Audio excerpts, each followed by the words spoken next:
No, I'll have a cup of tea after.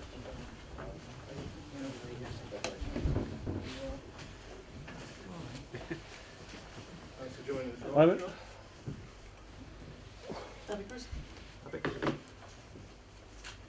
Mark, first time we've had a chance to talk to you since deadline day, and I think you tried to do a little bit of business with Aaron Lennon, but it didn't quite come off. Is that basically what happened? Can you fill it in? Yeah, we had a couple of targets actually, but as with all these things, you need everything to fall into place, and clubs have to agree, players have to agree to it, financially has to be right, so there's a lot of things that have to be ticked before you can get players over the line. So in the end, it didn't happen for any number of reasons. So in the end, we've ended up with Philip Volscheid in this window, which we're delighted with, because we think he's a really good acquisition, he's doing really well. So for the most part, we're quite comfortable with the window closing. I know you're not a huge fan of the January window, and you tend to try and do your business in the summer. Are you keeping your powder dry a little bit for the summer? Will you have funds to spend? Yeah, there's a little bit of that in our thinking. I think it is difficult to get the quality that you're really looking for. You can put in place things, and you can have conversations that maybe put to one side, and you revisit them in the summer when there's less of a time constraint on your dealings, and that can help. So yeah, it's fair to say we have got resources to go into the market, but we'll do it when we think we've got a real opportunity to get the ones that we really want, and if it means we have to wait a little bit longer, then so be it.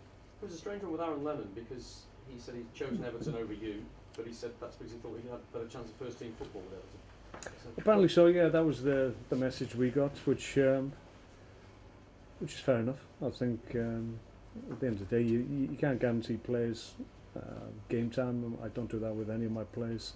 They've got to back their ability to be able to get into my team, which all the players I have in my squad do that. So players will have different thoughts on whether or not they want to move clubs or stay where they are. So I wasn't privy to everything that was going on. So in the end, it didn't happen. So we just move on.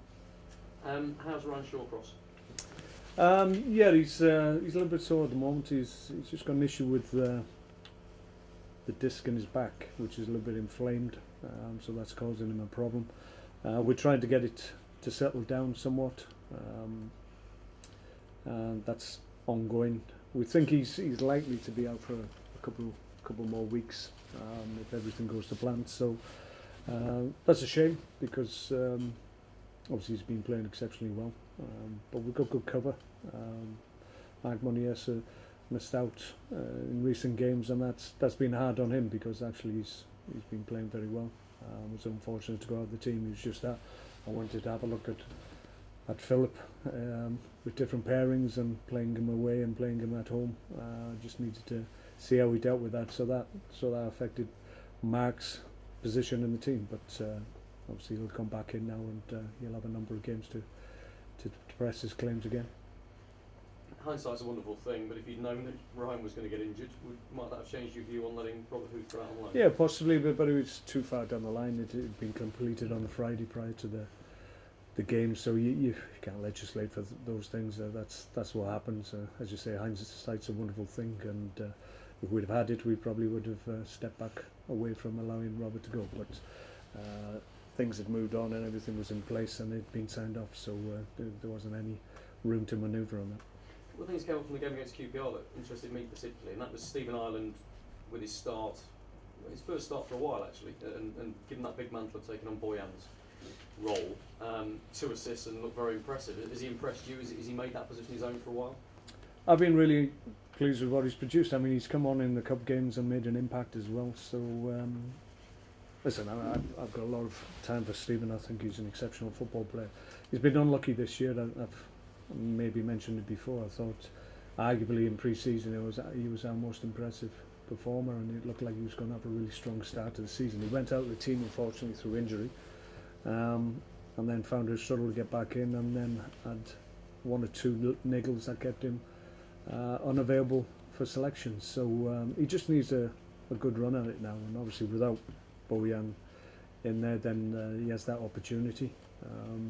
But we've got other options as well. He knows that he has to play well, like everybody does, to stay in the team. But I've been really pleased with what he produced. Certainly, before he retired towards the end of the game, he had a big influence on how we played. So we were pleased for him, because he's appreciated by everybody in the club.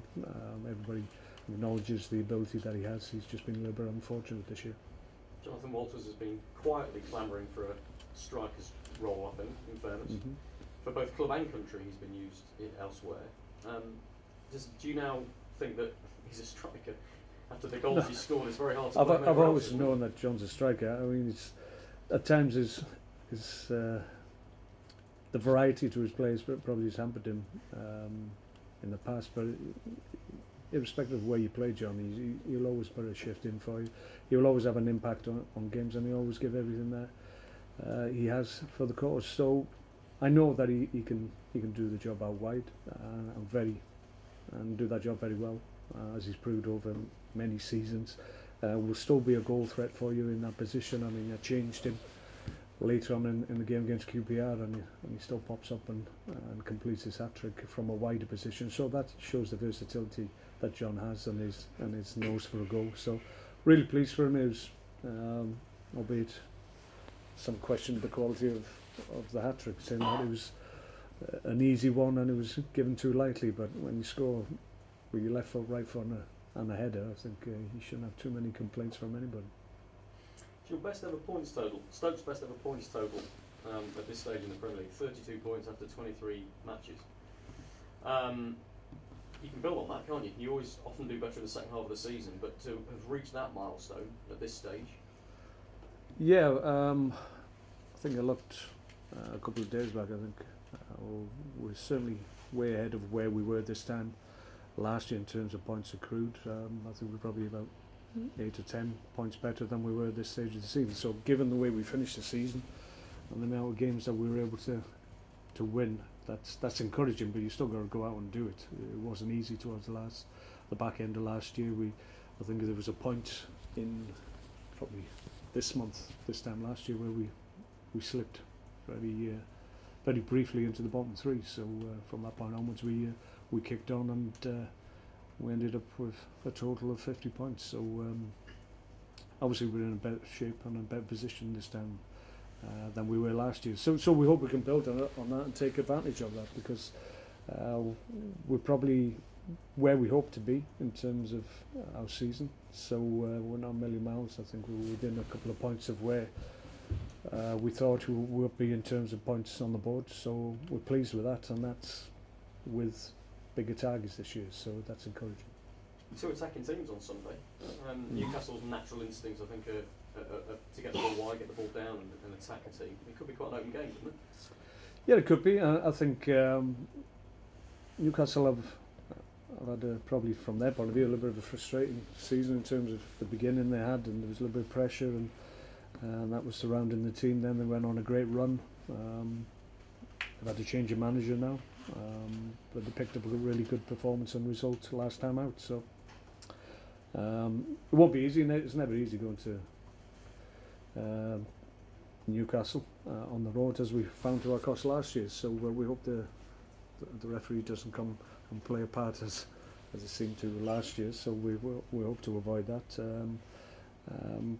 But it will be a difficult game. I mean, John Carver's obviously been given the position on a permanent basis to the end of the season. So as a proud Geordie, he'll be getting them up for the game. So that adds to the difficulty, I would suggest. But we're playing well at the moment, and we're enjoying going on the road, and we're enjoying playing well. So we'll see what happens.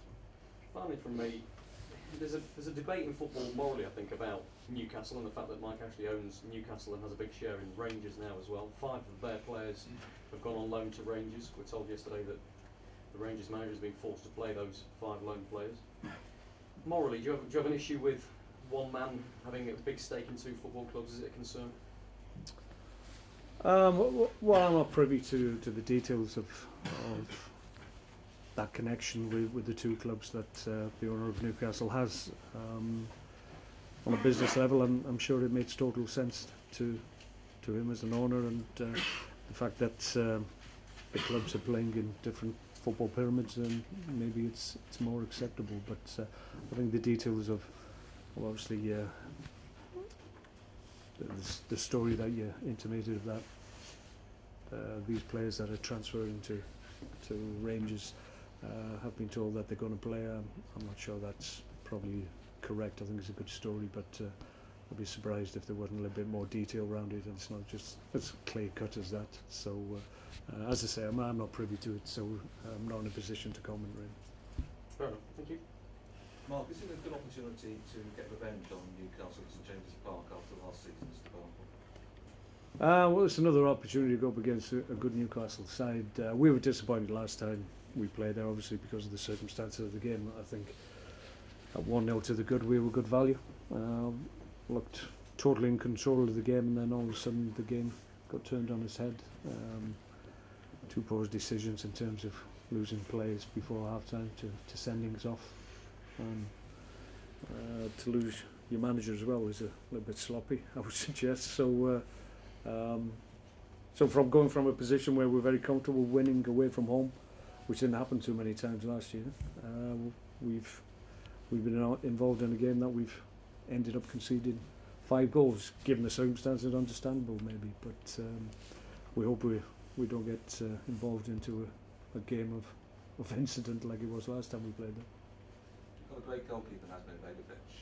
Let's say a great goalkeeper's worth several extra points a season, however many it is. And he made some crucial saves against QPR. Are you keen to hang on to him then? Must be crucial. Yeah, we're very fortunate at this club. We've got a really strong goalkeeping group, and we were able to keep them together last year. And Thomas Sorensen's a big part of that as well. So yeah, from my point of view, it gives me great comfort that we've got quality keepers right across the board. So yeah, we're probably in a more fortunate position than most clubs. Mark, with Ryan's injury, let's get some clarity, because there was some talk about it being his groin that kept him at the Leicester game. And then Yes, yeah, it's a different injury. It's his back. Yeah. It's entirely separate. Yeah. Right. Yeah. Okay. Thanks a lot, folks. All done. Thanks, Mark. Thank you. Cheers, guys.